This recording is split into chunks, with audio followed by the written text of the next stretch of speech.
Hey guys, let's see how to add a Tapo camera to a second phone. Here I have a Tapo C200 and a Tapo C100. Basically, I just need my cell phone here. I have an iPhone and an Android phone. So basically I have the C100 and 200 working here with the iPhone. You see that's the C100. So it's back there. And then I also have here the C200, okay? So it's working fine. And I have an account to log into the Tapo app. Basically what I have to do here for the second phone, so you have another phone, you just need to come here and download the Tapo app. Here on the Android store, for example, you just search for Tapo. That's the app. Just make sure that you get the correct one. So here on the search for Tapo, just get the TP-Link Tapo, okay? I have already here, so I just open it. And then the first time that you open the app, you're gonna create a TP-Link ID, or you can log in with your account. So if you're willing to use the same account that you have here, you just need to log in.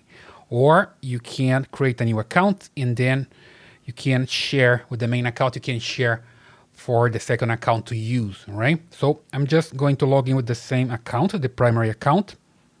Here I have my username, my Tapo ID, right? And just insert the password here. There we go, I have the username and password, so I just hit login and it's working, okay? So there's some information here that you can check, everything else. Just exit here and you see that I have the same app working. If I come here to the Tapo C200, that's the same one that I have here. So it's working fine in both of them, Android and iPhone. Okay, let me just move the camera here. It's a PTZ camera. You see that's moving on both phones and it works pretty good, okay? Come back here, Tapo C100, and come back here, also Tapo C100. This is not a PTZ camera, so it's a fixed camera, but it's working on both devices at the same time, pretty good, okay?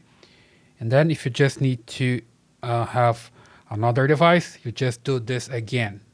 Can do this with many devices, but it's interesting if you have like a second account, you can create a second email and just share from the main account to the second account, okay? But basically that's the way you can set up the Tapo camera on a second phone. All right, I hope you like this video. Please subscribe to this channel, leave your thumbs up, and I see you in the next one.